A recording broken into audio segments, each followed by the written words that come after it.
Okay, so today we're actually going to talk about rhetoric. If anything, this might be the most important topic in this entire course. And this is why. Our entire world is completely shaped by rhetoric. Rhetoric is literally the battle of what reality is. We define reality for this entire planet based on the power of rhetoric. Rhetoric can be very narrowly defined as, the art of persuasion. So how you talk. But if I step beyond that for a moment, think about it in this sense. Every single generation uses the power of rhetoric to try to change the world to what they want it to be. And every religion has its own rhetoric. Every country has its own rhetoric. Every community has its own rhetoric. And when we get into political battles, whether those are things we consider to be moral issues or not, we use rhetoric. Think about war. We use propaganda. Everyone uses propaganda. It doesn't matter if you're the good guys or the bad guys in the war. Think about World War II. The Allies had just as much propaganda about the Nazis as the Nazis had about them. Okay? Both sides were using rhetoric on their civilians and on their soldiers to try to shape the way that they were thinking about the war, about fighting.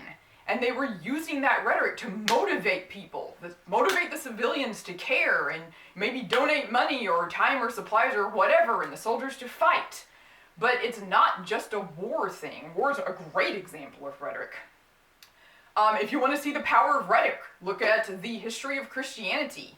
In fact, one of my fellow professors, Dr. Joseph Early Jr., has written a book called Because of Eve, and he literally spends an entirely scholarly work tracing the history of how Christianity defines womanhood and how it changes with each era, and what happened politically and what happened in the culture, like what happens when the Romans turn Christian and create the Holy Roman Empire, what happens to the role of women, what happened in the 1850s in the United States politically and culturally that changed the role of women, what happened between the Catholics and the Protestants to change the role of women.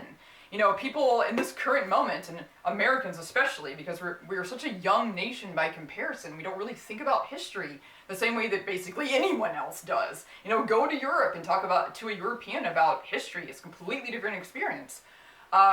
It's culturally defined. People will stand in the present moment and go, Christianity was always this way. This is just what God said. Well, for a couple hundred pages, an actual scholar will tell you how that's not true. These things are shaped by rhetoric, age by age by age. Or another fellow professor, Dr. Susan Howe, wrote the book Buried Talents, and she talks about the rhetoric around women in the current church, and how literally a woman's life gets changed and shaped by this rhetoric, and what it does to women and also what it does to men. Like, it's not a one-sided problem by any stretch of the imagination. And how this limits women's, how they can express their calling from God and actually live the life that God led them to, or tried to lead them to have. And they're just so, no, the rhetoric says you're not allowed to do that because you're a woman. And she talks about scientific studies. There's a rhetoric to science, by the way. A lot of rhetoric surrounding science. Even the way that people talk about scientific discoveries has its own unique rhetoric around it, talking about the eureka moment. Look at Roe versus Wade. There's another great example of rhetoric. How the original fight around whether or not abortion should be legal, the rhetoric that was used on both sides before Roe versus Wade. When Roe versus Wade went through, all of that rhetoric changed. The people who began to call themselves pro-life changed their rhetoric. They changed the whole playing field of what abortion was even about. Because they said, you made this legal and we don't agree. So they changed the playing field and they started a whole new battle. And then, here recently, the Supreme Court overturned Roe versus Wade. What happens next? Probably yet another flip in the change in the rhetoric and how people talk about it. And it's not just about abortion by any means. How we talk about race, how we talk about the, rights of racial minorities, how we talk about gender versus how we talk about sex, because those are two different things, how we talk about sexual orientation, how we talk about politics, how we talk about war, how we talk about the economy and jobs, how we define what's a blue-collar job versus a white-collar job, how we define work culture. How about education? I'm a professor. There's an enormous rhetoric surrounding education. How you talk about being a teacher, how you talk about being a scholar. Do those two things overlap, and how do you discuss them when they do? How you talk about pedagogy. There's a massive rhetoric here.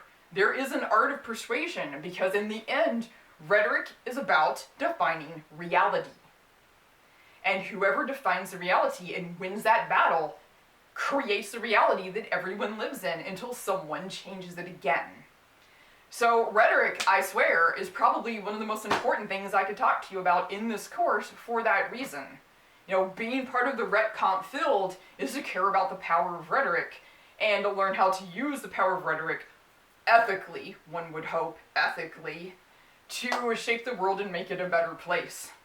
So, as you begin this unit on rhetoric, I want you to start paying attention to just how much rhetoric surrounds you on a daily basis and the other people who are not like you.